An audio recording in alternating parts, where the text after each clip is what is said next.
Seven Lamb Productions presents to you End of All Hope.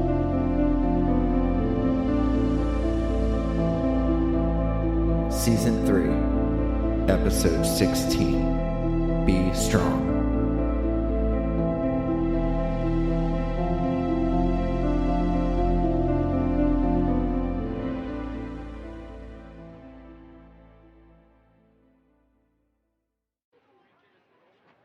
What the hell?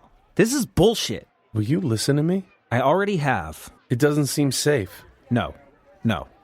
When we were coming into Denver, you asked me if I wanted to back out, and I said no. I remember, Jay. You asked me if California was like this, would I still go? And I said yes. But that's not what I'm telling you. California is way worse. You don't know that. I was told. So we're supposed to believe them. Why would they lie? Maybe they didn't, but maybe they didn't see all of it. You said they only mentioned San Diego and LA. That's right. Well, maybe the rest of California isn't that bad. But you want to head to San Diego. I want to head to Ramona. Which you said is outside of San Diego. It is outside. It could be way different. Listen, Jay, I'm not trying to be a jerk. But you are. We were in this together. But look where it got us. Look at Denver. My family isn't there, and they aren't here. Is that what this is about? What? You want to wait around and see if your parents show up. You must have been talking to Mia. No. I don't expect to see them again. I told you. I can deal with this. I'm not sure you can. I can. You're just saying that. Ambridge, we've made it this far. This isn't like finding Johnson and Harris. But it is. Another needle in a haystack. Remember? Yes, Jay, I remember. I remember everything that was said. Why then? I've told you, San Diego is destroyed, and if it's anything like this, your friends won't be there. Your family won't be there. But they didn't mention Bodega Bay. What if we travel there instead? Skip San Diego. Ambridge lowered his head and went to a cot. He sat. Really? If that's what it takes. I did want to see if Scott was in Ramona, and I wanted to see if Ava and Mark made it. But if this was the only way to get Ambridge to come with me, then maybe we'd have to skip Ramona and head directly to Bodega Bay. How about that? Those guys I talked to said that the military were killing people. Normal people. All I could think about were the helicopters. We made it, though. Harris didn't. Well, if this is about Harris, I told you we could talk about that. It isn't about Harris. I've been having nightmares. Jay. And I tried talking to you. Jay, it's not about Harris. It's about you. What happens when we get to California and it is destroyed? What happens if your family isn't there, or worse? I don't know. Exactly. Where will we go? What will we do? Wait? Maybe. If there's one thing I've learned from this whole thing, it's that when the aliens came to the cities, people took off, or were taken, held up in quarantine zones. It's not just shriekers and thrashers we have to worry about. It's stalkers and the military and people in general. You're punishing me because I'm optimistic. No, I'm telling you that what we have here is good. We can stay here. They need more supply runners. They can hold up here and see how things go. But I could ask you the same question then. What happens after? There is no after. We came to Denver. The city is gone. My family isn't here. California's going to be more of the same. Should we really risk our lives for something we know is unlikely? We've come a long way, sure. But let's not press our luck. That's not fair. You're setting yourself up to be hurt. Not if it works out. We could make it here. We? There is no we. Jay. You said you were out looking for vehicle, but I guess you weren't. I was, but the more I thought about it, the more I thought travel was unnecessary. Did Mia say that? Because she's leaving. How do you know that? Kylie told me. See? Other people are leaving. She's only leaving under certain conditions. Do you like her? What? Because she's gay.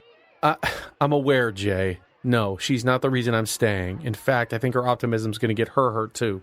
Why? Because she's holding out hope. Like you.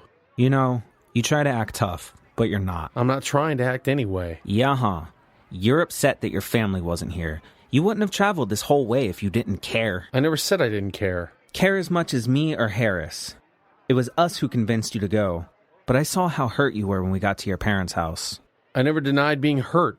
I just didn't want to talk about it. Well, bottle it up all you want. But I'll hold on to my hope. I always planned on traveling west. You just tagged along. Really? You may like it here, but I don't. This isn't the end for me. I thought we were friends. Damn it.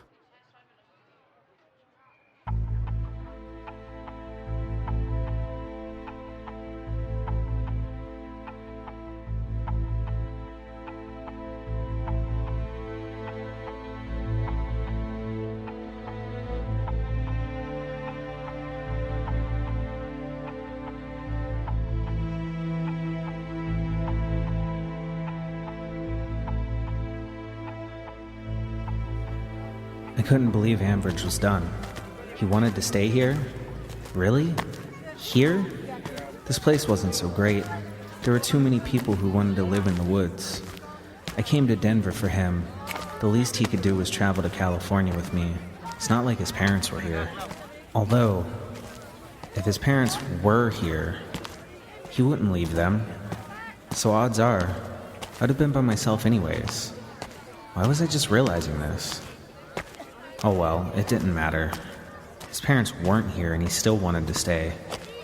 I wish he told me sooner. I was so upset I didn't even know what to do with myself.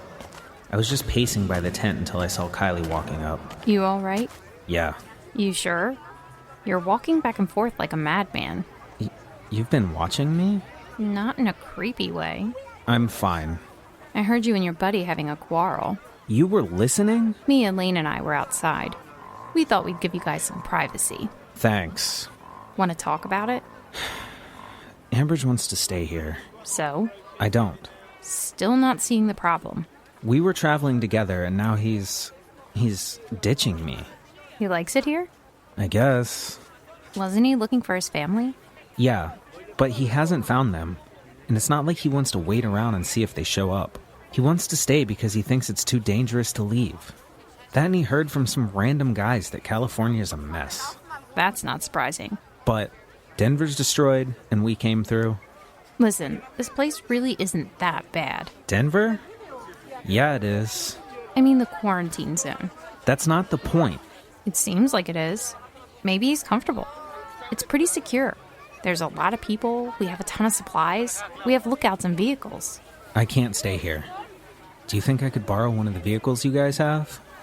Yeah, right. Damn it. I need a car. Those are hard to come by. But Ambridge said... It doesn't matter what Ambridge said. But that town... I highly doubt it. What about the city? Good luck with that. Why do you have to be like that? Rational? No. Annoying. Huh. I'm annoying? There were cars everywhere. If I go into the city, I bet I can find one that runs. There has to be one that works. Thrasher's got them. You don't know that. I'm playing the odds. Just like Ambridge. You're assuming. Ava, Mark, and I found transportation before. I have to find a car.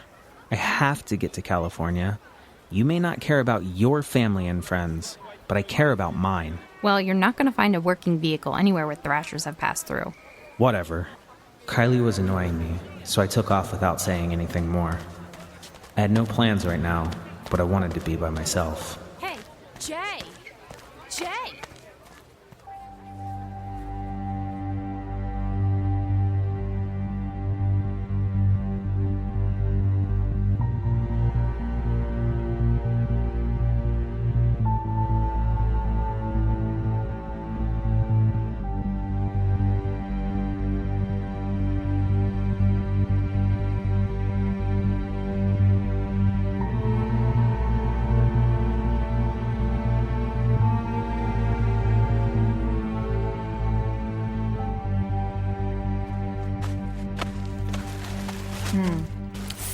Looks like he didn't take it too well. It went how I thought it would. So you were able to talk to those guys. Yeah, San Diego's in bad shape. Figures.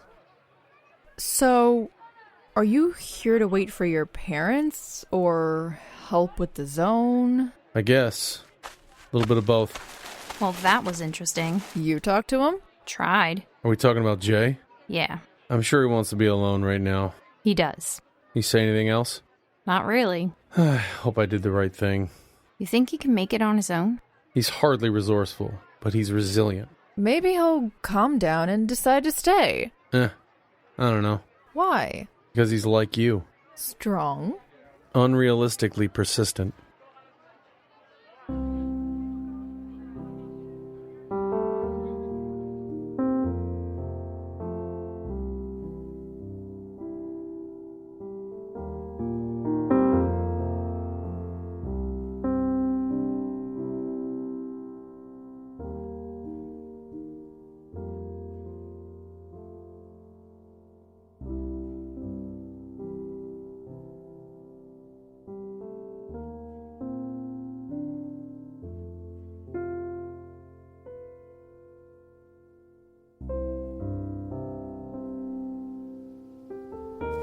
I walked through the woods and back over to Kylie's archery spot.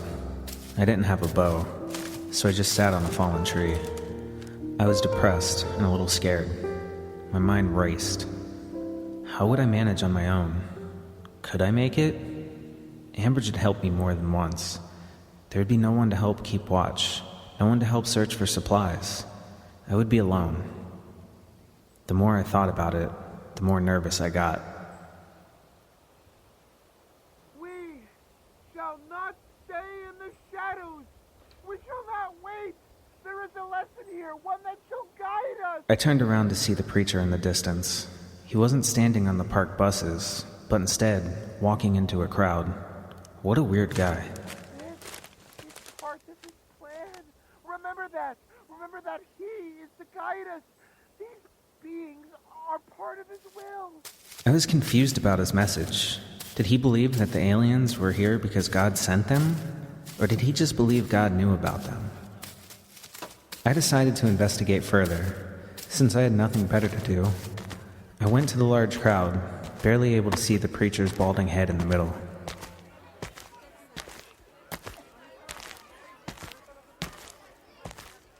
Remember, the Lord is my light and my salvation. Whom shall I fear? The Lord is the stronghold of my life. Of whom shall I be afraid?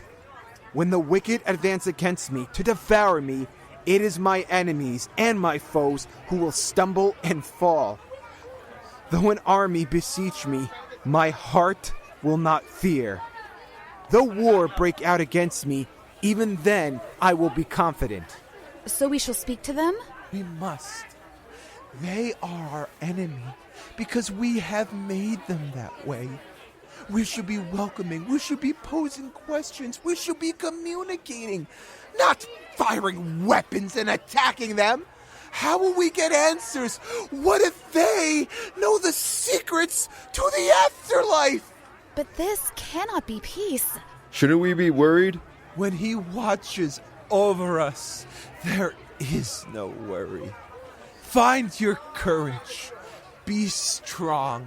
The preacher put his hairy arm over a short, chubby man. Confess your sins.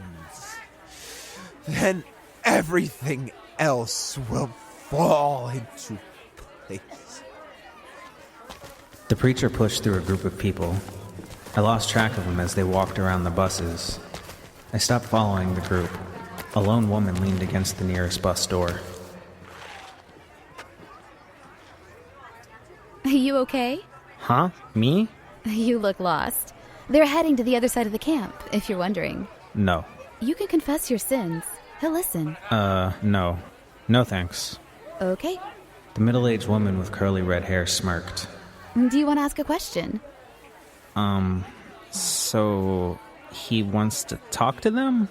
He wants us all to talk to them. Is that why he was talking about confidence? Yes. Won't they just attack? If we go without weapons, they may not. We fired upon them first. If we go in peace, we may find peace. What if they still attack? God will watch over us either way. Aren't you curious? No. Well, Preacher Smith is. We all are. We'll find out. When? When Preacher Smith deems it ready. We shall take the buses and head into the city. Seems scary. Be strong and courageous. Do not be frightened or dismayed. For the Lord of your God is with you wherever you go. The woman once again smirked. She then turned and slipped between the buses, out of sight. Weird.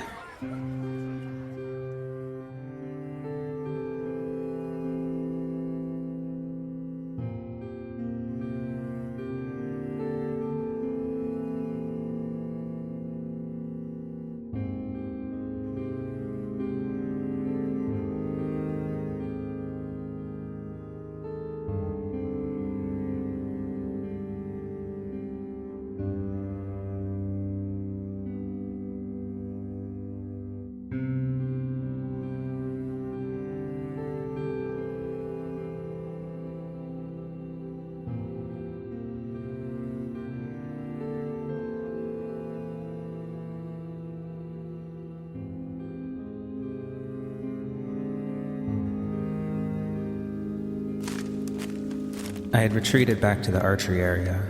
I sat on the fallen tree, checking over my gun. An hour passed and I didn't move from this spot. Be strong. Be courageous. Yeah, Jay. Don't be scared about being on your own. Find your courage. I can do this. I can. It was getting late now, but I would start searching for a car tomorrow. No need to wait around anymore. I could make it on my own. It'll be scary, but I could do it. Figured I'd find you here. Oh, hey. Hey. It's not like there's anywhere else to go. I just didn't want to sit in the tent right now. No, the log is much better.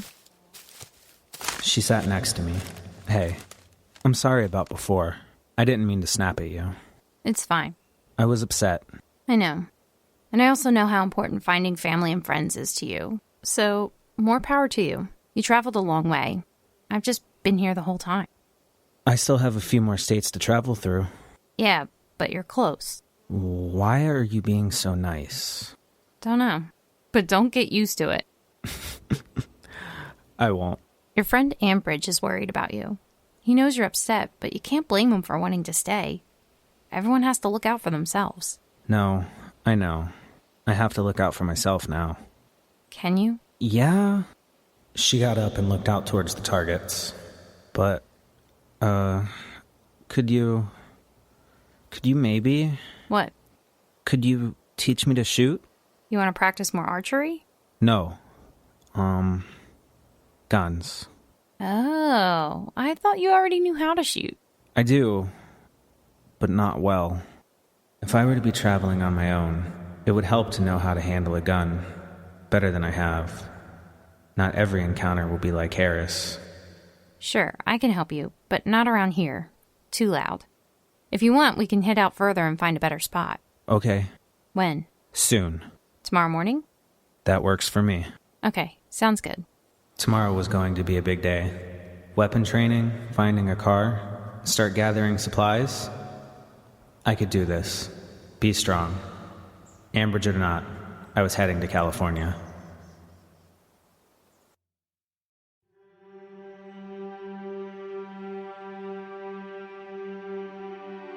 End of All Hope. Written by Robert M. Lamb. Edited by Issa Yazdazadeh. Starring Hope Ennis as Ava, Nick Engelhardt as Mark, Adam Jetmore as Jay, Jack Austin as Ambridge, Jodie Swenson as Stephanie, Catabel as Madison, Chris Titoli as Teddy and Preacher Smith, Ariel Hack as Mia, Gina Coyle as Kylie, Brett Wilkins as Travis, Gareth Thomas as Sammy, Michael Moman as Roger, Nada as Maria, and Crystal Hall as Lane. Co-starring Dylan Whitehead and Mario Torres. Music provided by Kevin MacLeod of Incompetech.com, Eldritch Chachala of Nemesis Black at ReverbNation.com/NemesisBlack, and Amberlynn Nicole at YouTube.com/Amberlynn Nicole. If you enjoy this podcast, don't forget to rate and review. Visit www.sevenlamb.com for other audio dramas such as this one.